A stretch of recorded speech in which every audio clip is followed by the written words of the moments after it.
8:35 de la mañana, continuamos con Radio Análisis en este día jueves, 3 de junio del año 2021.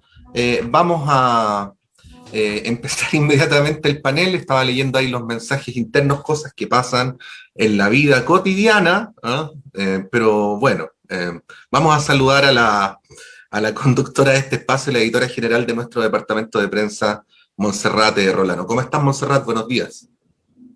Hola Patricio, muy buenos días. Bien contenta de iniciar este panel con mujeres, un jueves femenino podríamos decir. Así Y sí, es. a propósito de lo que tú mencionabas, yo voy a transparentar algo que le comentaba a Patricio por interno, porque mi hija está un poco enferma hoy día, entonces no la pude mandar al jardín, y le decía que si es que de repente tengo que por ahí silenciar el micrófono, es por esa razón, así que también aprovecho de transparentarlo públicamente. Espero que estés muy bien, Patricia. Sí, así es que si salta una niña al cuello de una de las conductoras de este espacio, ustedes entenderán por qué es. Pues, Cosas que eh, pasan. sí, sí. Además, es la parte de la cual suele agarrarse la hija de Montserrat de ella, del cuello. Vamos a saludar a nuestras panelistas el día de hoy. Bueno, en primer lugar a Claudia Hayes, que está con sus propias cosas ahí en la casa. ¿Cómo estás, Claudia? Buenos días, bienvenida. Hola, buenos días. Sí, también tuve ahí un evento matinal, pero ya está más o menos resuelto. Ya, Gracias. qué bueno, qué bueno. Y Carolina Garrido, Y la ¿cómo estás, pandemia. Carolina? Bienvenida. Muy bien, muchas gracias por la invitación. Bueno, vamos inmediatamente con los temas, en la medida que los Sí, niños nos dejen. en la medida que los niños nos dejen, sí. Sí. Bueno, ayer el presidente Piñera dio luces o explicitó las razones de haber incluido el matrimonio igualitario en su discurso, que como sabemos, lo hemos comentado aquí, fue algo que sorprendió a todos o a 90% de sus partidarios. Él dijo que se formó la convicción, que cambió de opinión respecto de este tema. Eh, Sabemos o no sabemos a ciencia cierta, porque nadie está en la cabeza del presidente, pero por lo que uno ha podido leer, el presidente tiene una suerte de obsesión con su legado, y esto en algunos casos pesa más que las consecuencias o los coletazos que puedan tener estas decisiones, como ocurrió en su primer mandato con el cierre del penal de Cordillera, y ahora uno lo podría homologar con lo del matrimonio igualitario. Ahí yo les quería preguntar cómo ven esto ya transcurridas varias horas y con todo lo que ya ha pasado los últimos días, en el contexto también de lo que está ocurriendo en el Congreso, con una coalición que está fracturada, que está dividida, que uno podría suponer que por lo menos parte de ella va a hacerle la vida imposible al presidente. Ayer lo vimos con el tema del debate sobre el IFE, esto que propone el diputado Alessandri sobre el retiro del 100% de los fondos previsionales. En fin, hay varios ejemplos ahí que si uno los suma, podemos adelantar que el escenario, por lo menos en el Congreso, no va a ser muy favorable para el presidente Piñera. Entonces ahí les quería preguntar primero cómo lo ven desde el punto de la racionalidad política de la decisión, y por otra parte, algo que también hemos comentado en los últimos días y que tiene que ver con quién gobierna el presidente, qué es lo que le queda después de que parte importante de su sector y además los candidatos presidenciales de Chile Vamos también se han ido desmarcando progresivamente del mandatario. Ahí le doy la palabra a Carolina. Siempre se la doy a las mujeres, pero como somos puras mujeres, Carolina. Sí, gracias, Monserrat. Mira, bien, como tú bien decías, uno está aquí haciendo hipótesis porque uno no está en la cabeza del presidente, sobre todo de este, que lo hemos conversado también en otras oportunidades. Mira, yo creo que aquí pasan dos cosas. Una que creo que es más relevante que la otra. La primera, efectivamente, yo creo que tiene que ver con la obsesión del presidente de... Yo creo que de alguna forma él sabe que probablemente va a pasar a la historia, no por el legado que él quisiera tener, por las grandes obras que hizo, sino todo lo contrario. El gobierno que tuvo que bancarse el estallido, violaciones de los derechos humanos, el proceso constituyente que el gobierno no quería iniciar, etcétera, etcétera. Entonces yo creo que él buscaba de alguna forma algún tipo de tema para cambiar de alguna forma, para irrumpir en la agenda. Eso es una cosa. La pregunta que uno se hace es ¿por qué elige un tema un tema que claramente causó el revuelo que causó sobre todo internamente en su coalición? Y yo la respuesta que tengo a eso tiene que ver con las elecciones presidenciales, porque si hay algún candidato que complica los anuncios que hizo el presidente estos días es a Lavín, pero de alguna forma ayuda a otros candidatos como Sichel. Entonces a mí me da la impresión que si uno tuviera que ver cómo juega esta bolita en la candidatura presidencial de la derecha, a mí me da la impresión que va por ese lado, porque yo no tengo duda de que si hay un candidato que termina un poco desfavorecido después de todos estos anuncios que ha hecho Piñera, bueno, con el IFE y todo, es Lavín, y yo creo que le está poniendo un poquito de ficha a Sichel. No sé qué cálculos estarán haciendo ahí de que tal vez con él hay alguna posibilidad de pasar a segunda vuelta, no tengo idea, pero yo me inclinaría como por ese lado, tratar de poner un tema en la agenda, que lo hizo, lo puso, pero por otra parte, tal vez ahí hay un juego con la candidatura presidencial que sería interesante de hacerle seguimiento. Sí, yo debo confesar, lo leía más temprano, que estoy medio perdido con el presidente, ¿verdad? Que no logro entender todavía la racionalidad política, por eso es bueno que lo conversemos en la mañana a ver si ustedes nos ayudan a entender. Por ejemplo, Carolina dice lo de Sichel, que es una hipótesis súper válida, pero hay que decir que Sichel hace menos de 2 semanas atrás estaba pegándole en el suelo al presidente, entonces también me cuesta imaginarme al presidente tan magnánimo para apoyarlo luego de lo que hizo hace pocos días Sichel, o lo que venía haciendo, si no fue una sola vez, pero bueno, tratemos de seguir interpretando, Claudia.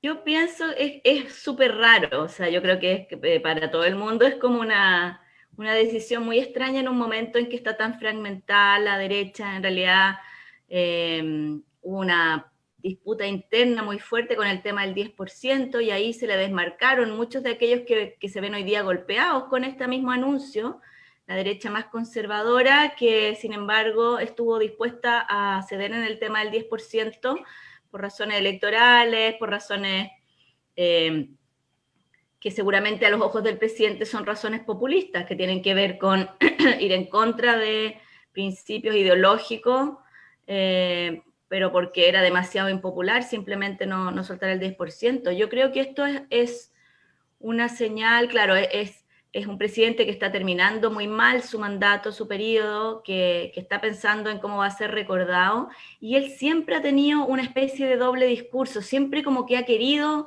aparecer como centrista, aparecer como moderado, desde el principio y desde su primer gobierno siempre hablaba de que él era una persona de clase media, que él venía de una familia de mucho esfuerzo, su papá demócrata cristiano, esta idea que él tiene como de un presidente que es como uno más y que no tiene nada que ver con la realidad, por supuesto, y como han demostrado además muchas de otras declaraciones que él ha hecho, es esta cosa un poco doble de decir, yo no quiero una derecha extrema, que es realmente algo que sí se ha alimentado en este periodo, o sea, en un momento de polarización, diría yo, a nivel de las élites políticas.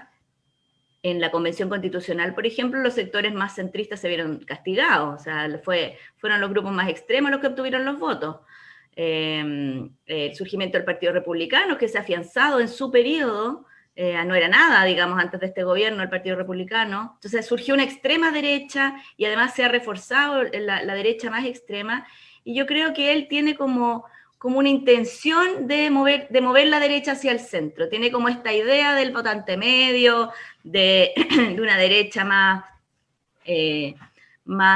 sobre todo en los temas morales, que yo creo que son una convicción. O sea, yo creo que él no tiene problemas con la homosexualidad, como si tiene gente de la UDI, y quisiera, yo creo, representar a una derecha liberal más moderna, pero en la práctica eso no ha ocurrido. O sea, en la práctica los hechos, digamos, de su gobierno, si bien siempre ha tenido este discurso de ser la nueva concertación, dijo él que quería ser como ahora el que por fin pusiera fin a la transición realmente, en la práctica eso no ha tenido traducción en políticas públicas, digamos, la responsabilidad de la crisis de la derecha hoy día yo creo que es principalmente del gobierno por la falta de ayudas durante todo el primer año de la pandemia. O sea, se pasaron un año, desde marzo del 2020, en que mantenían el esquema tradicional de los equilibrios macroeconómicos sin ver que la gente estaba llenando los campamentos, llenando las ollas comunes y que la gente no tenía que comer. Entonces hicieron cuarentena, hicieron medidas también un poco erráticas en términos de la salud, pero mantuvieron la política fiscal como siempre por un año. Es cierto que después de un año empezaron a tener que abrir la billetera, pero eso fue después de los descalabros del 10%, después de que su propio sector no lo apoyara en rechazar los retiros de 10%, porque la gente necesitaba sustento. Entonces yo creo que ahí hay como una cosa un poco doble del presidente, como de querer ser bueno, por decirlo así, de querer ser más centrista, pero en la práctica no implementar políticas que vayan en esa dirección. Y quizás está pensando en cómo va a ser recordado y va a querer que si el giro de la derecha es un giro hacia la extrema derecha, quizás el desmarcarse un poco de ese giro y decir, bueno, yo siempre fui mucho más centrista. Sí, bueno, hay quienes plantean que el presidente va a ser recordado por las violaciones a los derechos humanos, y gran parte de la oposición lo sostiene así. Y el presidente trata como con esta cuenta pública de despercuirse un poco de eso, de sacarse la mancha de las violaciones a los derechos humanos. Ayer también lo menciona en algunas entrevistas televisivas que tiene por la noche. Y ahí la pregunta que les quiero hacer es si eso creen ustedes que va a ocurrir con las cosas que anuncia, con el tono que tiene en el discurso, que después, bueno, lo comentamos acá, en el fondo nunca hace un reconocimiento explícito y tampoco asume una culpa en las violaciones a los derechos humanos, y reconoce abusos, en fin. Y con las medidas que anuncia de inyección de recursos, de programas de reparación, esta fiscalía especializada, da la impresión que va un poco en esa línea, pero ahí la pregunta que les quiero hacer es que ¿creen ustedes que eso pueda de alguna manera ayudar a que el presidente pueda desprenderse de esta caricatura, podríamos decir, que en realidad no es una caricatura, es algo real, respecto de la violación a los derechos humanos, como de este eslogan de que el presidente, su legado va a estar marcado por las violaciones a los derechos humanos? Yo creo que más allá de lo que él diga, refuerza de alguna forma ese legado, porque lo que hace el presidente, su gobierno y sus principales ministros y ministras, lo que hacen es seguir negando la violación a los derechos humanos. Entonces yo creo que el mantener ese discurso, y sobre todo asociado a este discurso de que tenemos que condenar la violencia venga donde venga, y esta fiscalía o estas instituciones que él crea, tratando de decir de que todo el mundo tiene derechos humanos, no solamente los manifestantes, también los carabineros. Ese discurso que tiene el gobierno, yo creo que lo que hace es reforzar y por lo tanto recordar que este fue un gobierno no solamente en el que se violó los derechos humanos, sino también un gobierno en el que se negó esa violación de los derechos humanos, que no solamente lo dice la oposición, lo dicen los organismos internacionales, es un tema discutido a nivel internacional, no solo nacional. Entonces yo creo que mantener este discurso lo que hace, te insisto, es todo lo contrario, es reforzar que no solamente se han violado los derechos humanos, sino que también un gobierno que negó esas violaciones a los derechos humanos y que por lo tanto no hizo nada como al respecto. Lo que vimos además, no solamente a nivel de discurso, fue constantemente cuando iban pasando estos hechos, lo que vimos un gobierno no solamente negándolo, sino que también dándole un respaldo a Carabineros, dando un respaldo a las fuerzas policiales, sin ningún tipo de... no sé, por ejemplo, el gobierno podría haber hecho ciertos hitos relacionados con la reforma a las fuerzas policiales, pero una reforma en serio, no lo que se intentó hacer. Entonces yo creo que no, yo creo que los discursos del presidente, y yo creo que no hay ninguna posibilidad de aquí a noviembre, o de aquí a diciembre, o de aquí a los próximos meses, el próximo año que se acabe el gobierno, yo creo que no hay ninguna posibilidad de que ese legado, ese principal legado que yo creo que el que va a tener el gobierno, yo creo que son dos: violación a los derechos humanos y el tema constituyente, a pesar del programa de gobierno. Yo creo que no hay ninguna posibilidad de sacarle encima ese legado medio nefasto a este gobierno. Sí, este que es un dilema político, también es un dilema periodístico, ¿eh? Porque a mí me parece que el debate del matrimonio igualitario es un debate súper válido. Yo he transparentado que mi opinión es que todas las personas deberían tener los mismos derechos, todos, independientemente de cuáles son sus opciones sexuales.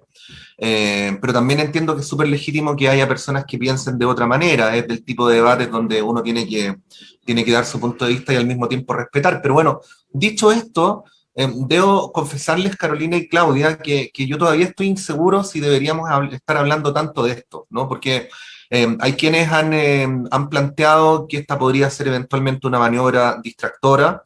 Creo que también en términos como de los dilemas periodísticos, uno dice, no deberíamos dejar de hablar de las ayudas sociales, de la agenda de mínimos comunes que no avanza, no deberíamos dejar de hablar del colapso de las camas críticas en el país. Bueno, y uno puede caminar y mascar chicle al mismo tiempo. Lo planteo simplemente como una cosa retórica para fomentar el debate, porque nosotros entrevistamos ayer, por ejemplo, a la dirigente de la agrupación lésbica Rompiendo el Silencio, Erika Montesino, que decía algo bien crudo, que lo traigo aquí a la mesa para que lo conversemos. Dice que ella siente que el presidente está manipulando una causa, ¿no?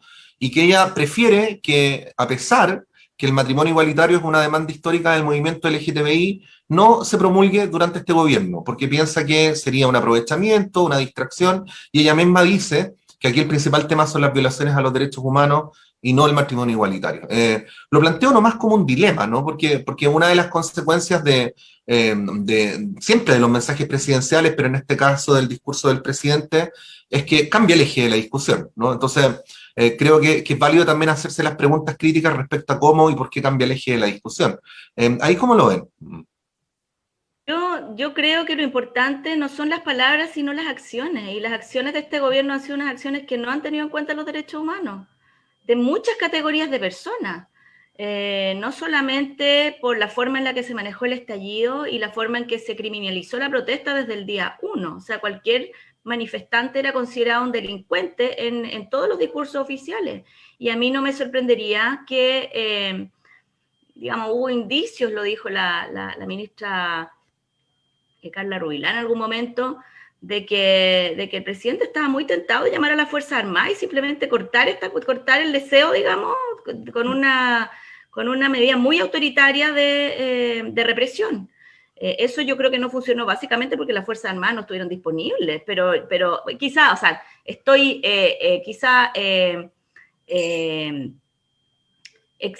como exagerando un poco el argumento y probablemente había visiones distintas dentro de la derecha, pero a mí no me hubiera sorprendido, no me parece que vaya contra el ethos del presidente haber hecho una cosa así, ni por la forma en que ha defendido los carabineros y las violaciones flagrantes de derechos humanos por parte de carabineros. Hay al menos 5 personas que fueron asesinadas por agentes del Estado en esta revuelta, acreditadas. Entonces, no ha habido ni un reconocimiento en ese sentido.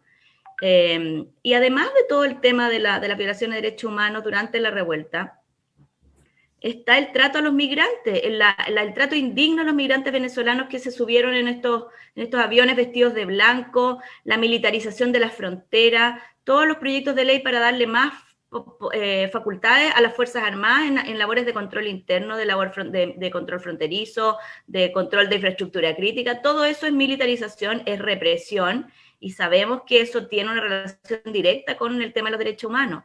Entonces, realmente querer aparecer ahora, yo creo que cuando él piensa en el matrimonio igualitario, hay también un tema de clase. Él piensa y siempre ha pasado así, el discurso de los derechos de las minorías y de las disidencias sexuales tiene una connotación de clase que otras situaciones no tienen, porque resulta que, al igual que el tema de género, hay mujeres de todas las clases sociales y hay homosexuales y lesbianas y LGBT, etcétera, de todas las clases sociales, y en ese sentido la agenda gay, la agenda de los derechos del matrimonio igualitario, etcétera, permea más fácilmente en sectores conservadores, en sectores de la derecha, que una agenda que tiene una connotación mucho más claramente de lucha de clase, mucho más claramente de ricos contra pobres. Entonces, en algún sentido, es más fácil mostrarse benévolo con un grupo discriminado cuando es transversal que con un grupo discriminado que está más claramente identificado con un sector de la sociedad que está haciendo reivindicaciones más bien que pueden tener una consecuencia redistributiva. Entonces yo creo que Claudia, tú dices que es más fácil estar a favor del matrimonio igualitario que del aumento de impuestos. Por cierto. Algo así, claro. Porque claro, Sebastián Piñera tiene familiares, yo creo que la experiencia personal en estas cosas es muy relevante.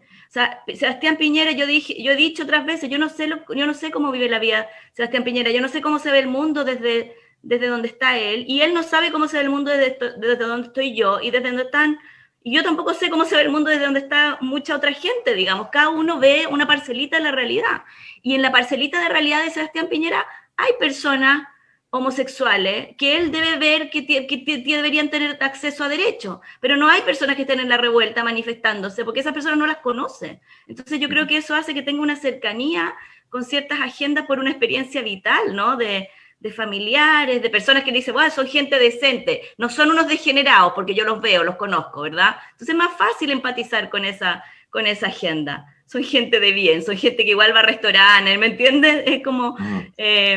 en cambio, yo creo que cuando él trata de esa forma a los migrantes, cuando él trata de esa forma a las personas de la revuelta, es porque realmente no tiene capacidad de empatía, no tiene capacidad de entender sus derechos como sus propios derechos. Entonces yo creo que en ese sentido, bueno, ahí hay una ventaja que han tenido los movimientos feministas. Está súper estudiado eso en el movimiento feminista, los avances que han tenido los derechos de las mujeres han sido empujados por mujeres de clase alta, ¿verdad? Y hay muchas divisiones dentro del movimiento feminista entre las mujeres de clase alta y las mujeres de clase baja. En Estados Unidos las mujeres negras con las sufragistas, qué sé yo, con las mujeres de clase alta que demandaban derechos de las mujeres había fracturas internas bien importantes. Pero yo creo que ahí, efectivamente, para el presidente y para algunas personas de su sector es más fácil ser buena onda con ese grupo que realmente entender esto como derechos de todas las personas, incluso de personas que él no conoce y cuyas motivaciones él no entiende. Bueno, les quiero proponer que sigamos hablando de este y otros temas relacionados también con el discurso del presidente de hace un par de días. Por lo pronto nos tenemos que ir a una pausa, son las 8:57, vamos a hacer un breve alto y ya regresamos. Son las 9:01 de la mañana, continuamos en Radio Análisis en este día jueves 3 de junio del año 2021. Como Montserrat dijo en el bloque anterior, vamos a hablar de este y otros temas a la vuelta. Yo quería preguntarle respecto al tema anterior si consideran que es preciso agregar algo más, si no podemos cambiar de tema. Carolina. Sí, yo sumarme un poco a lo que decía la Claudia. Yo no tengo duda, más allá de que por qué el presidente eligió el tema del matrimonio igualitario, que es un tema de por sí analizar, yo no tengo duda que uno de sus objetivos, como dije, era cambiar la agenda. Es un poco lo que tú planteabas. ¿Por qué eligió ese tema? Hay que darle vuelta, yo estoy de acuerdo en hartas cosas que se planteó acá, pero no tengo ninguna duda que uno de sus objetivos era, obviamente, tomarse la agenda y que de alguna forma lo hace. Hubo un momento, más de 24 horas, en que todos estamos hablando de eso. Hay candidaturas, por supuesto, una candidatura presidencial en particular, saca la foto de la presidenta Bachelet, no, este tema es nuestro. O sea, estuvimos hablando mucho rato también del tema y se va a seguir hablando. Entonces, sí, solo poner ese pequeño énfasis. Sí. Independiente a los costos que tuvo para su coalición o por qué lo hizo, etcétera, yo creo que uno de los objetivos se logró y que fue de alguna forma sacar un poco nuestra vista del análisis de la pandemia, de la crisis sanitaria, de las camas en los hospitales, etcétera, etcétera, y terminamos hablando de un tema que obviamente para mucha gente no es un tema relevante hoy día en la crisis social y sanitaria que estamos viviendo. Ya, pero como nosotros somos porfiados, porque ser porfiado no siempre es un defecto, vamos a seguir hablando de la crisis sanitaria igual, que era lo que les quería proponer ahora. Bueno, hecha la introducción jocosa, no sé si lograda o no, la verdad es que la situación no tiene nada de jocosa. Yo me tomé la tarea de revisar a través de distintas vías la situación en los centros de urgencia del país y muy especialmente en la región metropolitana. Y los reportes son dramáticos, hay un colapso generalizado de las camas críticas, hay varios hospitales que no dan abasto, hay personal de salud que está trabajando con turnos muy largos, hay ambulancias que ya no tienen la capacidad de llevar más enfermos y muchas veces tienen que mantener a los enfermos en las ambulancias porque no existe lugar ni siquiera en los pasillos. O sea, estamos enfrentando una situación que es realmente crítica, a lo cual se suma, como decía el representante de Xochimilco más temprano, esta suerte de mundo paralelo entre el drama que se vive en las urgencias y la circulación masiva de personas en las calles, con congestión vehicular incluida. Y todo esto cruzado por la decisión del gobierno del pase de movilidad, que incluso el rector Sánchez de la Católica, que integra la mesa social COVID, que es una de las mesas respecto a la cual sí podemos dar cuenta de su funcionamiento, plantea que no fue una medida oportuna. Ahí, bueno, quería pedirles una opinión porque el gobierno ha persistido en esto, pero nos estamos enfrentando a una situación sanitaria que uno procura cuidar las palabras, pero me sale decir que está siendo catastrófica. Claudia. Solo, Patricio, muy breve, solo para complementar, porque ayer el presidente le preguntaban en la noche sobre este pase de movilidad, él dio a entender que se podía revisar dependiendo de la situación sanitaria, pero lo más curioso es que el mandatario dijo que le habían planteado que la mesa social COVID estaba al tanto y que había sido una recomendación de los expertos, cosa muy extraña porque al final a uno le queda la duda de quién está mintiendo y quién dice la verdad. Bueno, solamente para poner ahí una nota al pie. Sí, yo creo que lo que está ocurriendo en el fondo se condice con la forma en que se manejó la pandemia desde el día 1, ¿no? Es cierto que París ha tenido un discurso como más conciliador, sobre todo al principio, que el de Mañalich, pero al final en los hechos son solo discursos. O sea, uno ve que realmente el gobierno no escucha a los expertos y va completamente a contrapelo de las recomendaciones médicas y tiene poca sintonía con lo crítica que es la situación. O sea, la cantidad de chascarros, podríamos decir, comunicacionales y también de decisiones completamente contrarias a lo que recomiendan todos los expertos, es igual que al principio de la pandemia, digamos, igual que cuando Mañalich decía que hablar de cuarentenas era algo ridículo y era algo del siglo XIV, ¿verdad? Así partió este manejo y así ha continuado. Realmente cuando se pidieron las actas de la mesa COVID y entonces se dice que no hay acta y que en realidad la mesa COVID como que no existe, es un grupo de gente que se junta a conversar pero no tiene ninguna validez ni siquiera consultiva, o sea, ni siquiera hay registro de las cosas que se dicen en esa mesa y ni siquiera hay un listado de los miembros oficiales de esa mesa, o sea, la mesa no existe. Aquí hay una persona que toma la decisión, que es el presidente con su ministro, ¿no? Y esa decisión claramente está orientada a tratar de no cerrar la economía. Y eso tiene que ver con tratar de minimizar en el fondo las ayudas sociales que tienen que ir, que tienen que acompañar a un cierre más drástico, digamos, de la actividad comercial. Las escenas de la gente en Fantasilandia y el ministro París diciendo que prefiere que los niños estén en Fantasilandia que estén en sus casas es ridícula, es el realismo mágico. En el contexto en que están las UCI colapsadas, tenemos, se supone 98%, algo así, de camas ocupadas, eso equivale al 100%. Mi gente del sector salud me ha dicho, ese 2% es el margen de error, es la cama que están haciendo, es la sábana que están lavando, digamos. O sea, y un promedio, además, pues, Claudia. En Chile no hay camas, claro. Hay camas, y el contagio está, y yo creo que todos a estas alturas tenemos experiencias directas de personas contagiadas, de personas fallecidas, de, no sé, de esta incertidumbre de mandar o no mandar a los niños al colegio, y cuando van al colegio resulta que a los 2 días hay un caso, ¿no? Y hay que encerrarse de nuevo. O sea, yo creo que el manejo de la pandemia también ha ido de la mano del triunfalismo del tema de las vacunas, que yo sí destaco que Chile tuvo un buen manejo de las vacunas, tuvo una buena negociación previa para conseguir vacunas, que es algo que no todos los países tienen, pero eso no significa que no haya que mantener el control del contagio hasta que se produzca una inmunización más masiva, y eso no ha ocurrido, y simplemente yo creo que la política sanitaria es una política fracasada, ha sido una pésima política sanitaria porque no ha escuchado a la gente de la salud. Y yo no digo que la gente de la salud, también me ha tocado estar con personas del sector salud que dicen debiéramos decretar una situación de emergencia en que gobiernen el sector salud. Tampoco se trata de eso. Yo no creo que, por ejemplo, el sector salud tuvo un conflicto con nosotros los politólogos por el tema de las elecciones, ¿verdad? La gente de la salud decía, no hay que hacer ninguna elección, váyanse toda la casa. Y nosotros decíamos, bueno, hay que hacer elecciones, ¿no? Si estamos yendo a los Moris, estamos yendo a Fantasilandia, y la elección de octubre no produjo una alza dramática de los casos, las elecciones son importantes. Yo no digo que la actividad comercial no sea importante y que otras áreas no sean importantes. Lo que digo es que tiene que haber un debate más abierto, más transparente, más plural y una escucha del gobierno de los distintos sectores para resolver políticamente, porque esto es el típico conflicto político. Hay distintos bienes en juego. Todos queremos que la economía no se cierre. Todos sabemos que cuando se cierra la economía sufren las empresas, sufren las pymes.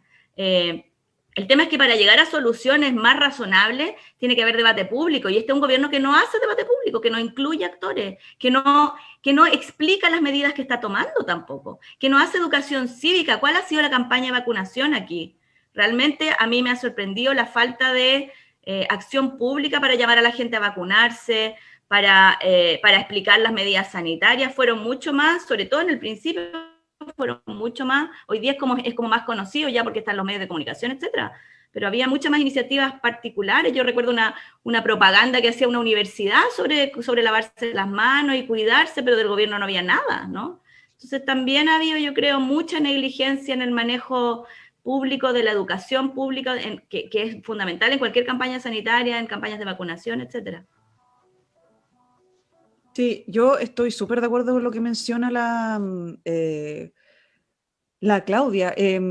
Efectivamente, nosotros estamos viendo, yo creo que estamos viendo como esa punta del iceberg en que efectivamente se demuestra y se ve en evidencia todas las malas decisiones que ha tomado el gobierno.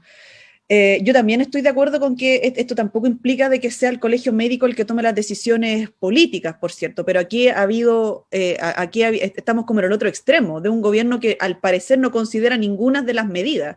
Y a partir de esta advertencia que empezaron a hacer el colegio médico, los epidemiólogos, etcétera, de que se están empezando a quedar sin camas, o sea, uno los veía en redes sociales todos los días diciendo el porcentaje de las camas que no íbamos a quedar, y uno lo que hace el gobierno es anunciar este pase sanitario, que lo que busca es aumentar la movilidad.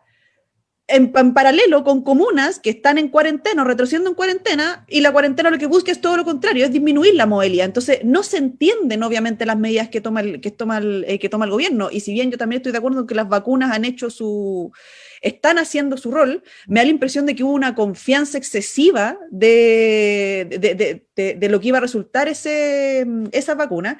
Y yo también le pondría, solo por un tema que también mencionaba la Claudia, que yo creo que no es menor, el gobierno ha estado constantemente durante toda esta pandemia tomando decisiones también siempre con el criterio económico. Yo también estoy de acuerdo de que obviamente el sector comercial obviamente es importante para mucha gente, es también la subsistencia de muchas personas. No solamente hay que pensar en los grandes empresarios, sino que también es la fuente de trabajo de muchas pymes, de muchas personas, etcétera, que se han quedado sin trabajo por este tema, pero yo creo que no es ese lo que ha tenido el gobierno en mente. O sea, uno los ha visto por los medios de comunicaciones que toman decisiones con finalmente con los grandes empresarios. Entonces yo creo que se trató de hacer una mala mezcla, un mal equilibrio, y se juntan obviamente estas estrategias, por llamarla de alguna forma, que de estrategia no tienen nada, pero que voy a cuarentena. Además hay otra cosa, al parecer en algunas comunas más que otra, por cierto, no hay ninguna capacidad de fiscalizar esta cuarentena. A mí me ha tocado movilizarme en algunos casos por diversas razones en comunas con cuarentena y ni siquiera movilizarse. Es cosa de sacar la cabeza por la ventana a veces o ir a comprar a la esquina, y uno se da cuenta que el nivel de tráfico de autos en su momento, la gente caminando, es como, obviamente esta gente anda sin permiso, no hay ni una capacidad de fiscalizar o no hay intención de fiscalizar por diversas razones. Además, tú le sumas que abres Fantasilandia y tienes este pase de movilidad. Entonces, obviamente, de nuevo estamos en esta situación crítica. Uno se pregunta por qué. ¿Por qué el gobierno toma este tipo de decisiones? Yo creo que hay criterios económicos que hay detrás, que insisto, uno no quiere decir que vayan a cerrar todo, pero claramente esta apertura que ha estado, yo creo, constante durante la pandemia, obviamente ha afectado. Sí, bueno, hay un tema también que tiene que ver con endosar la responsabilidad a las personas, que es algo que se ha reiterado mucho por parte del gobierno. Lo dijo la semana pasada a propósito del debate del pase de movilidad el ministro Lucas Palacios, que la gente es la que tiene que tomar todos los resguardos, pero cuando se plantean este tipo de iniciativas como el pase de movilidad y se dice que solamente se puede utilizar para ir al parque o para hacer actividad física, o para salir a caminar con los niños, es evidente que la gente lo va a utilizar para otras cosas también. Si existe una fatiga pandémica, hay un agotamiento, está el tema de la salud mental, la gente siente la necesidad de reunirse también. Entonces el tema de traspasar la responsabilidad a las personas también es complejo, porque estamos en una situación que es totalmente excepcional.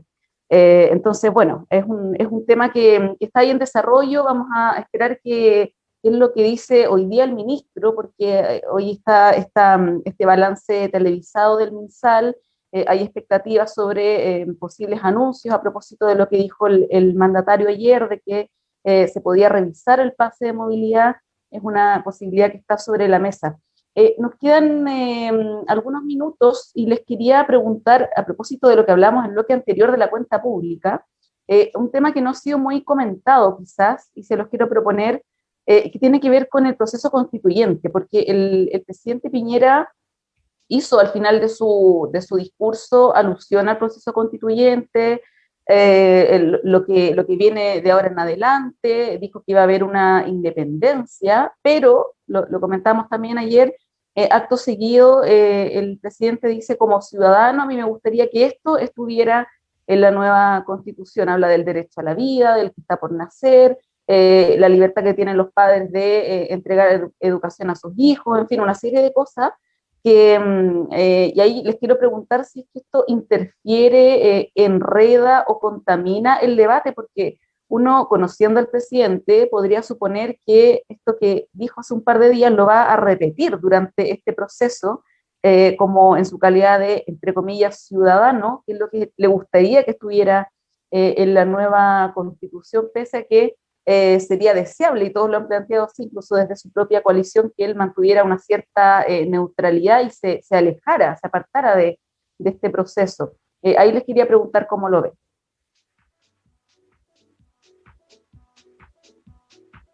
Claudia, si quieres. Bueno, ha habido, esto no es primera vez que el presidente hace este tipo de cosas, es poco sensible, yo creo, es poco delicado de su parte, considerando que este fue un proceso que de alguna manera se le impuso. El tema constitucional no es nuevo, no es algo del estallido, viene hace muchos años, fue muy importante en las últimas campañas presidenciales que ha habido en Chile, y de hecho en la propia campaña presidencial de Piñera, él dijo que iba a proponer 60 propuestas de cambio constitucional, cuando el tema constitucional estaba muy álgido, y una vez que llegó al poder, se olvidó, no volvió a hablar del tema constitucional. No hay ninguna duda de que él no quería tocar la Constitución. Hoy día es bien divertido escuchar a gente de la derecha en programas de la radio, qué sé yo, decir que fue el presidente, el que te están tratando como de decir que él fue el que propuso el cambio constitucional, que no tiene ni un asidero realmente. Miren lo que costó imponer el cambio constitucional. Pero claro, él muchas veces, y en su cuenta pública anterior también, habló de los contenidos de la Constitución, cosa que, como digo, es muy poco delicada, considerando que él está en una posición de poder, y que lo que le toca como gobierno es garantizar la neutralidad y garantizar que se van a entregar todas las herramientas para que se desarrolle lo más democráticamente posible el proceso. Ahora, no solamente en el discurso y respecto de los contenidos ha habido esfuerzos de injerencia, sino que ha habido, lamentablemente, esfuerzos de injerencia en cosas mucho más concretas, ¿no? Como estos nombramientos en la Secretaría General de la Presidencia, de una oficina que va a llevar el proceso constituyente, es a este gobierno al que le tocó aprobar los presupuestos que se van a entregar, por ejemplo, para participación ciudadana, que son muy poco, digamos. A toda la gente que trabaja en temas de participación ciudadana ha dicho que los recursos que se están asignando para la convención son completamente insuficientes. La partida de las expresas es una partida pequeña, ese no es un ministerio que tenga mucha plata, ¿no? Entonces, realmente, claro, si la convención, si todos los convencionales democráticamente quieren hacer una gran participación ciudadana, pero resulta que no hay plata ni para sesionar en regiones, ni para contratar una empresa que ponga un sitio web que permita canalizar las demandas ciudadanas a través de una página web, la participación cuesta plata, hay que organizarla, no es algo que se produzca espontáneamente. Entonces yo creo que, y el otro tema son las secretarías técnicas, las asesorías, donde están tratando de nombrar gente, de dejar gente posicionada ahí para manejar el proceso, no hay ninguna duda, y así es como ha operado además la derecha tradicionalmente, o sea, y ahí yo siempre he dicho, el diablo está en los detalles, o sea, la persona que esté tomando acta es cosa de ver cómo funciona el Congreso, cómo funciona la Cancillería, y una serie de oficinas públicas donde quedó mucha gente de la dictadura, y que tienen roles importantes y que han tenido un efecto político en la administración del Estado durante todos estos años de democracia, digamos. El que toma acta, el que maneja la agenda de la comisión, etcétera, toman decisiones importantes. Entonces yo creo que hay que estar muy atentos a quiénes van a ser las personas que van a quedar designadas desde el gobierno, porque el gobierno No es que el gobierno no es que el presidente diga ya ahora se reúne la asamblea y ahora la asamblea hace lo que quiere. La asamblea va a funcionar sobre una estructura estatal que va a quedar instalada por el gobierno.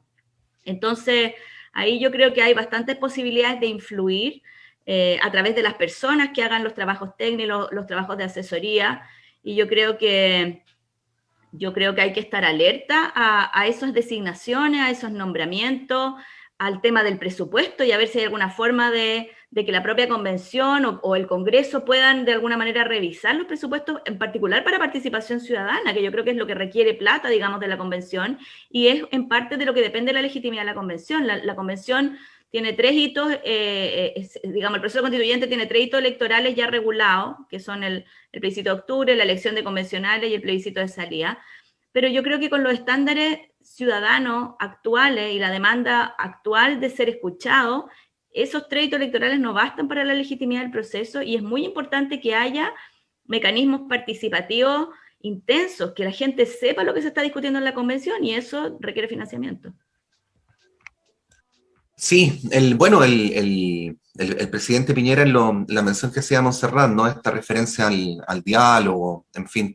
Yo creo que efectivamente una de las cosas que están en el aire es cómo se va a propiciar el diálogo en una convención que es tan diversa, ¿no?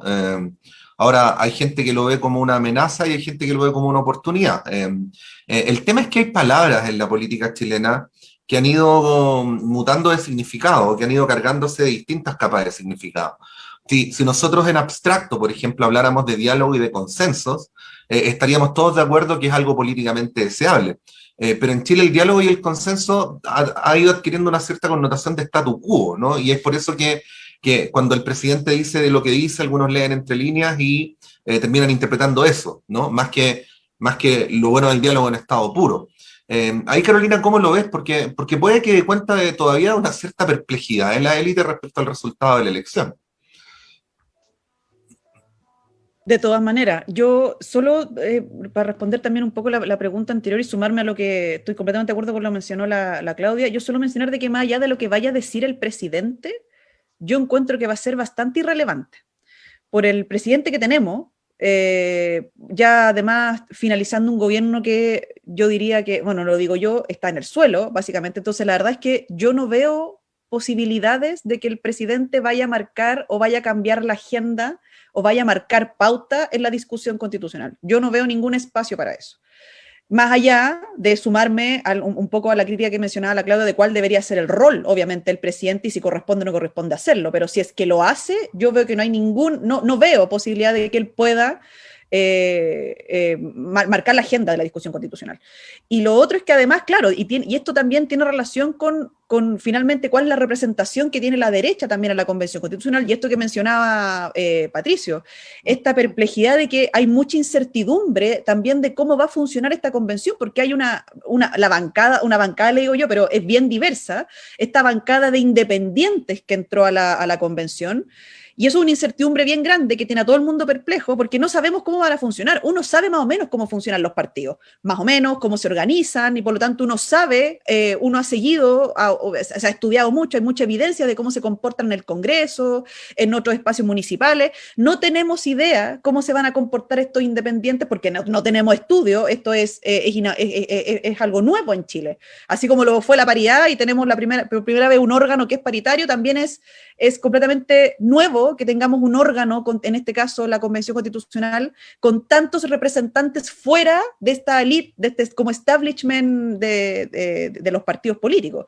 Entonces eso ya le da mucha incertidumbre a la discusión, independientes que no sabemos a quién responden, no sabemos cómo se van a organizar entre ellos, porque no son un partido, más allá de cómo se hayan organizado, y por lo tanto, si no sabemos eso, tampoco sabemos cómo se van a organizar o cómo van a conversar con las otras fuerzas, con las fuerzas políticas organizadas como partidos políticos. Entonces, todo eso finalmente esos ingredientes hacen que el escenario tenga mucha más incertidumbre, y por lo mismo, por el perfil de personas que entró a la convención, yo con mayor razón creo que las pautas que pueda tratar de marcar el gobierno van a ser completamente irrelevantes en este escenario. Los partidos probablemente un poquito más, porque hay algunos que lograron tener una representación importante adentro y otros no. O sea, la democracia cristiana no va a tener ningún rol en la Convención Constitucional, ninguno, o sea, tiene un representante.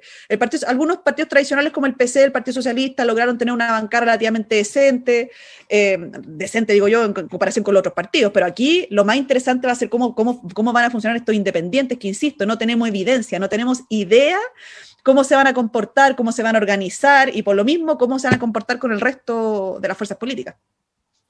Claro, incluso puede llegar a ocurrir en el sentido contrario, Carolina, Claudia, porque yo me he enterado de iniciativas de constituyentes electos de generar articulaciones entre ellos, por ejemplo, para pedirle al Congreso Nacional que no tramite la reforma previsional, o para pedirle al Congreso Nacional que no tramite el TPP-11, porque estiman que no es recomendable que haya una convivencia, una simultaneidad entre la discusión de estos asuntos en una perspectiva constitucional estructural y al mismo tiempo en una perspectiva más coyuntural legislativa.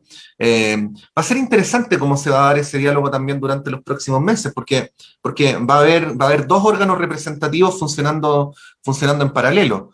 Ahí, Claudia, darte la palabra, reconociendo que probablemente tú estás tan perpleja como nosotros, porque es lo bonito de esta época también. O sea, todos nosotros estamos viviendo esto por primera vez.